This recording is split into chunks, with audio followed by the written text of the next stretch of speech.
Symbol and Signs by Vladimir Nobokov. For the fourth time in as many years, they were confronted with the problem of what birthday present to take to a young man who was incurably deranged in his mind. Desires he had none. Man-made objects were to him either hives of evil, vibrant with malignant activity that he alone could perceive, or gross comforts for which no use could be found in his abstract world. After eliminating a number of articles that might offend him or frighten him, his parents chose a dainty and innocent trifle, a basket with 10 different fruit jellies in 10 little jars. At the time of his birth, they had already been married for a long time. A score of years had elapsed, and now they were quite old. Her drab grey hair was pinned up carelessly. She wore cheap black dresses. Unlike other women of her age, such as Mrs. Saul, their next-door neighbor, whose face was all pink and mauve with paint, and whose hat was a cluster of brookside flowers, she presented a naked white countenance to the fault-finding light of spring. Her husband, who in the old country had been a fairly successful businessman, was now in New York, wholly dependent on his brother Isaac, a real American of almost 40 years standing. They seldom saw Isaac, and had nicknamed him the Prince. That Friday, their son's birthday, everything went wrong. The subway train lost its life current between two stations, and for a quarter of an hour they could hear nothing but the dutiful beating of their hearts and the rustling of newspapers. The bus they had to take next was late and kept them waiting a long time on a street corner. And when it did come, it was crammed with garrulous high school children. It began to rain as they walked up the brown path leading to the sanitarium. There they waited again, and instead of their boy shuffling into the room as he usually did, a nurse they knew and did not care for appeared at last, and brightly explained that he had again attempted to take his life. He was all right, she said, but a visit from his parents might disturb him. The place was so miserably understaffed, and things got mislaid or mixed up so easily that they decided not to leave their present in the office, but to bring it to him next time they came. Outside the building, she waited for her husband to open his umbrella and then took his arm. He kept clearing his throat, as he always did when he was upset. They reached the bus stop shelter on the other side of the street, and he closed his umbrella. A few feet away, under a swaying and dripping tree, a tiny unfledged bird was helplessly twitching in a puddle. During the long ride to the subway station, she and her husband did not exchange a word, and every time she glanced at his old hands, clasped and twitching upon the handle of his umbrella, and saw their swollen veins and brown spotted skin, she felt the mounting pressure of tears.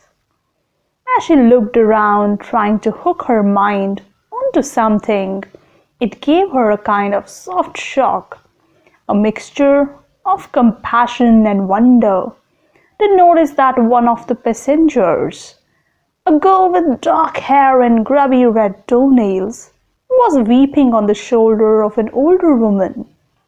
Whom did that woman resemble? She resembled Rebecca Borisvona, whose daughter had married one of the Soloveitchiks in Minsk years ago. The last time the boy had tried to do it, his method had been, in the doctor's words, a masterpiece of inventiveness. He would have succeeded had not an envious fellow patient thought he was learning to fly and stopped him just in time. What he had really wanted to do was to tear a hole in his world and escape. The system of his delusions had been the subject of an elaborate paper in a scientific monthly, which the doctor at the sanitarium had given to them to read. But long before that, she and her husband had puzzled it out for themselves. Referential mania, the article had called it. In these very rare cases, the patient imagines that everything happening around him is a veiled reference to his personality and existence. He excludes real people from the conspiracy because he considers himself to be so much more intelligent than other men. Phenomenal nature shadows him wherever he goes. Clouds in the staring sky transmit to each other by means of slow signs incredibly detailed information regarding him.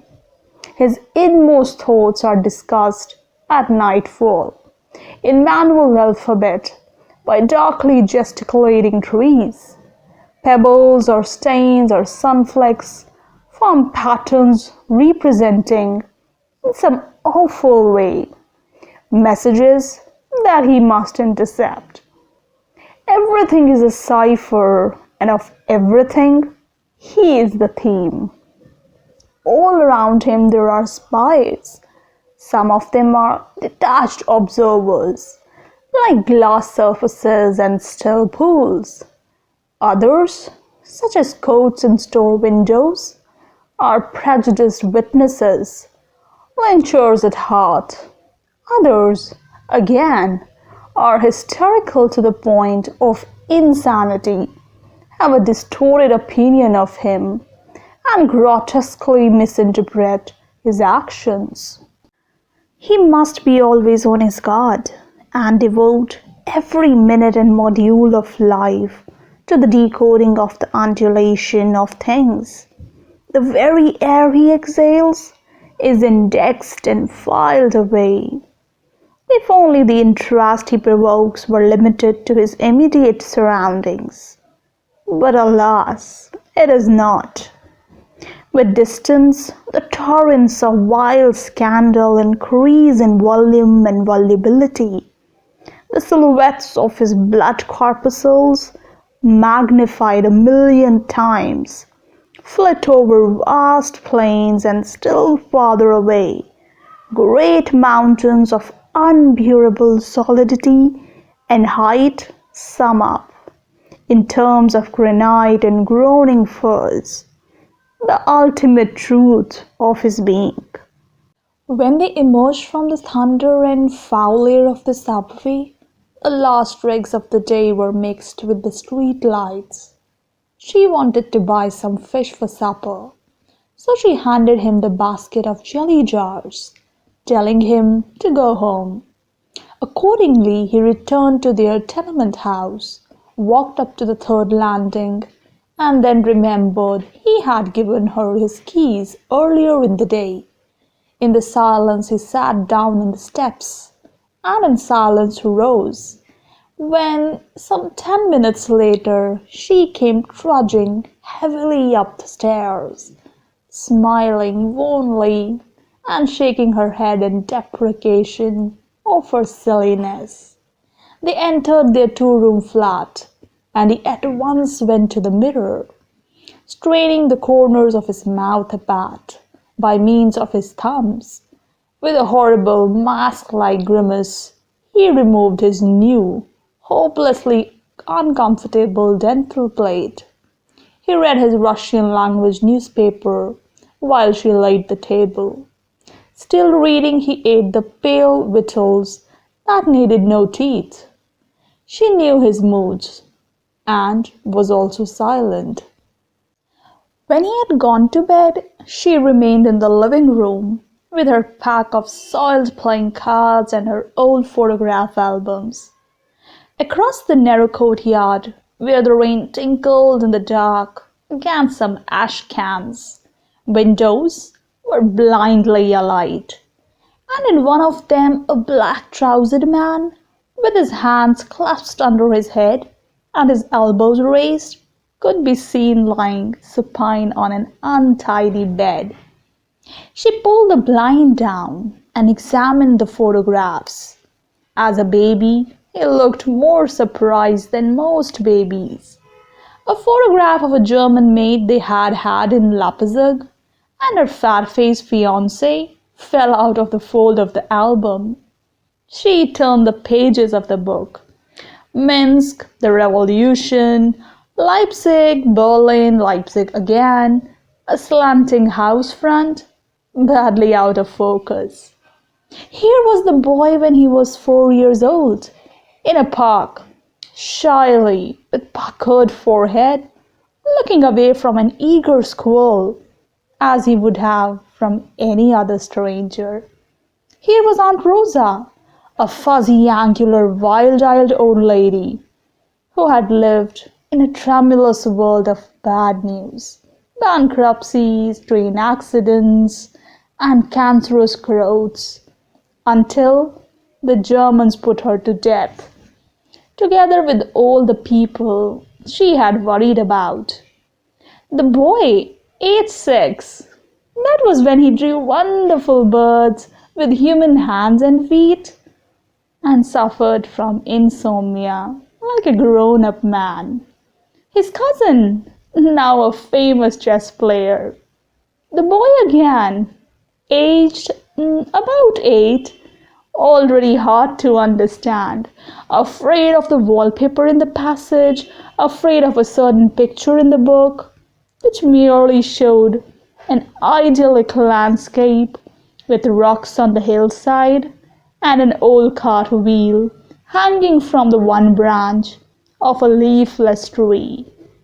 Here he was at 10, the year they left Europe. She remembered the shame, the pity, the humiliating difficulties of the journey, and the ugly, vicious, backward children he was with in special school, where he had been placed after they arrived in America.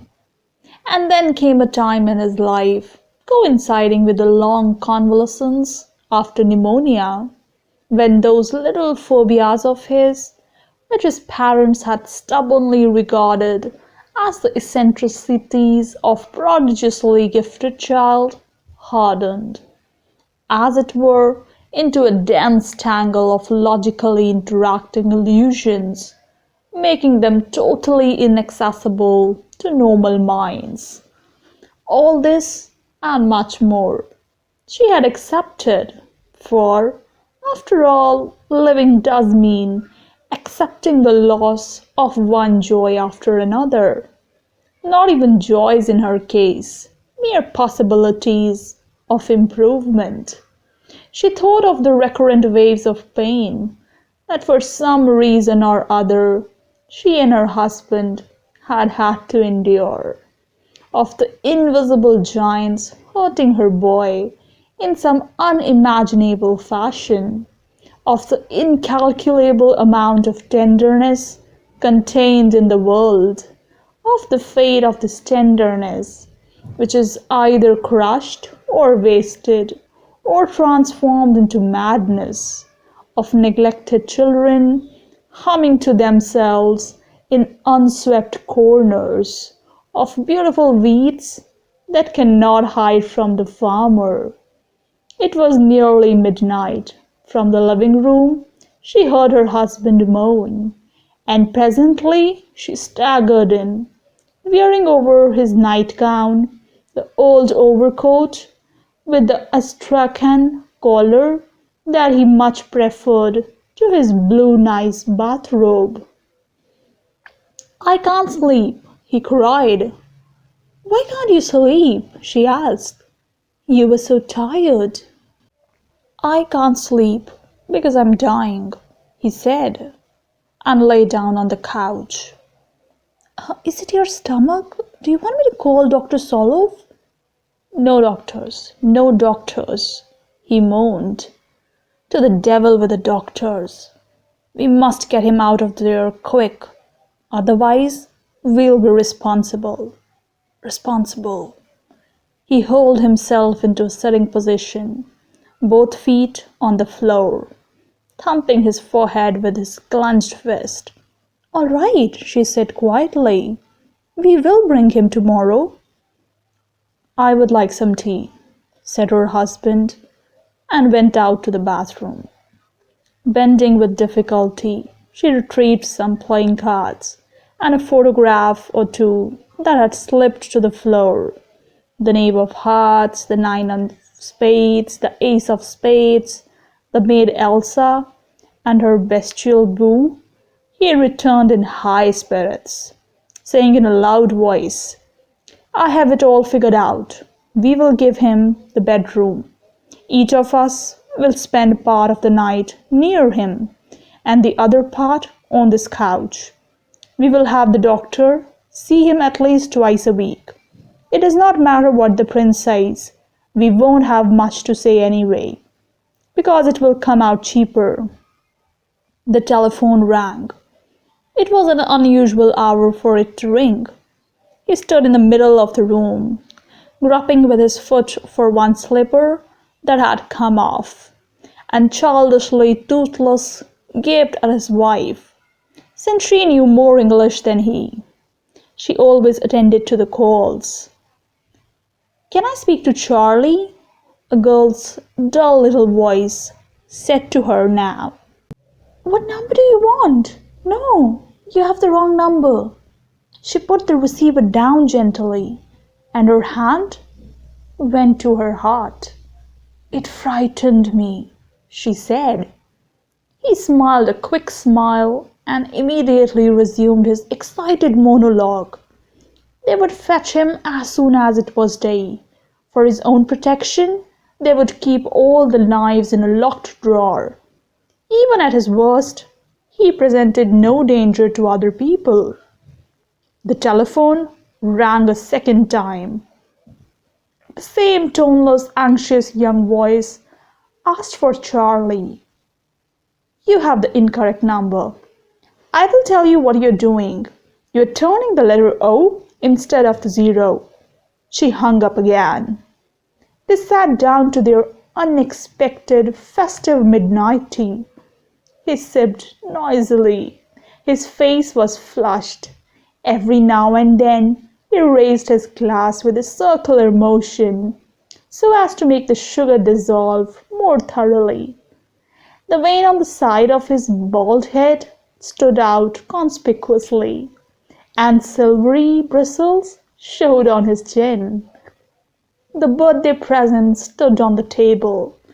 While she poured him another glass of tea, he put on his spectacles and re-examined with pleasure the luminous yellow, green, and red little jars. His clumsy, moist lips spelled out their eloquent labels: apricot, grape, peach plum, quince. He had got to grab apple when the telephone rang again. That's all for today's video. I hope you enjoyed the story. If you want me to cover any topic, please let me know in the comment section. Don't forget to like and subscribe. Thank you so much for watching.